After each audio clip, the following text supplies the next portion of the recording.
All right, everyone, buckle up, because today we're diving deep, and I mean deep, into the world of Europa. Europa, Jupiter's icy moon, that's right. one of the most, if not the most intriguing objects in our solar system, I'd say. Absolutely, and the best part is we're using your research, your notes, to uncover the secrets of a hidden ocean that might just hold the key to life beyond Earth. A hidden ocean, yeah, that's a story for the ages, isn't it? Talk about a cliffhanger. But seriously, the idea of a moon with more water than our entire planet, it's mind-blowing. Mind-blowing, yeah, but we're talking about a moon here. It's not like those old sci-fi movies with giant planets made of water. No, this is even cooler, right? Way cooler. It all started with those first blurry pictures from the Voyager missions way back when. The 70s, right? Back when disco was king. Something like that, but those early glimpses of Europa's surface, they were enough to get scientists whispering. Whispering about what? Aliens? Little green men under the ice? Not quite, but close. They saw a young, active surface covered in cracks and ridges, and they knew something strange was going on out there, on a moon so far from the sun. Right, it's like finding a hot cup of coffee on a glacier. You know something's up. Precisely. Voyager couldn't tell us for sure if there was water, but it definitely sparked a curiosity, a thirst for knowledge that led to the Galileo mission. Now, that was a game changer. Galileo, now that's a name that echoes through history, but how did it change the game when it came to Europa? Well, for starters, Galileo had something Voyager didn't, a magnetometer. A magnetometer. Okay, I'll admit I'm a little fuzzy on my space instruments. What does a magnetometer actually do? Think of it like a compass, but instead of pointing north, it measures magnetic fields. And what Galileo found was a magnetic field around Europa, a secondary one, that changed as Europa moved through Jupiter's magnetic field. Wait, so Europa has its own magnetic field? I thought only planets had those. It's not its own in the traditional sense. It's induced by Jupiter's massive magnetic field. Induced. So how does that tell us anything about a hidden ocean? Because the only way to create that kind of induced magnetic field is with a layer of something that conducts electricity. And what conducts electricity better than salt water? Ah, so that's the connection. The salt water in the ocean is creating this magnetic field that Galileo picked up. It's like a giant cosmic metal detector. You've got it. That's how we know there's a massive salty ocean hidden beneath Europa's icy shell. That's incredible. And you said massive. How massive are we talking? Massive enough to cover the entire moon, potentially many times deeper than all the oceans on Earth combined. Wow, that's a lot of water. No wonder scientists are so excited about the potential for life on Europa. And speaking of which, we've got to talk about the upcoming Europa Clipper mission. This isn't just about getting some prettier pictures, is it? Not even close.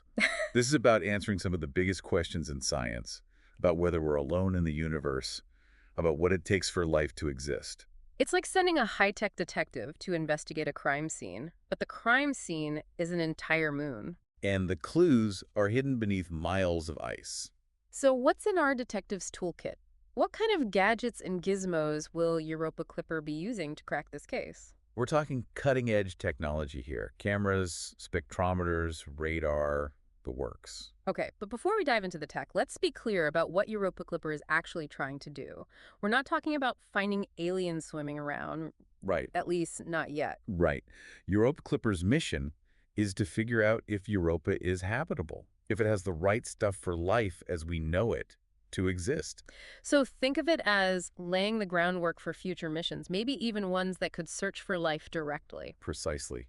We need to know what we're dealing with before we can even dream of finding those little green men swimming around. Or maybe they're not green. Maybe they're Europa blue. There you go. Now you're thinking like a scientist. All right, so let's break down Europa Clipper's mission. From what I've gathered, it has three main goals: investigating Europa's interior, its composition, and its geology. Three big pieces of the puzzle. Let's start with the interior. How are we going to see through all that ice? It's not like we can just X-ray an entire moon, right? Not quite, but we have something even better. Europa Clipper will be using an ice-penetrating radar called Reason. Reason, huh? Sounds impressive. Tell me more. This thing is amazing. It sends out radio waves that can actually penetrate the ice and bounce back, giving us a picture of what's underneath. We're talking about mapping the thickness of the ice, its structure, maybe even finding pockets of water within the ice itself. Wow, it's like having X-ray vision, but for moons. Exactly. We'll finally be able to peel back those icy layers and see what's really going on inside Europa. And what about the ocean itself? Can we learn anything about it without actually getting our hands wet? Absolutely. That's where those spectrometers I mentioned come in. These instruments can analyze the light reflecting off Europa's surface and tell us what it's made of, what kind of molecules are present. We're looking for organic compounds, the building blocks of life. So we're talking about looking for the chemical fingerprints of life. Exactly. We're basically playing cosmic detective, looking for any hint that life as we know it could exist on Europa. This is incredible. It's like we're on the verge of solving one of the biggest mysteries in the universe. And this is just the beginning. I can't wait to see what we discover next. Me neither. It's an exciting time to be exploring the cosmos. It really is. But let's not forget about those challenges I mentioned, like Jupiter's radiation. Right. We can't just waltz into Jupiter's backyard without a plan. That radiation is serious business. No kidding. It's like trying to have a picnic next to a nuclear reactor.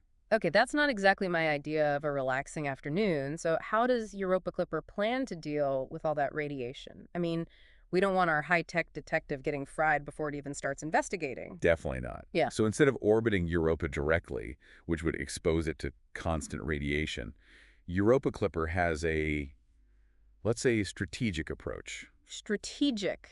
Does that mean what I think it means? Are we talking about a little cosmic game of dodgeball? Something like that. It's all about carefully planned orbits.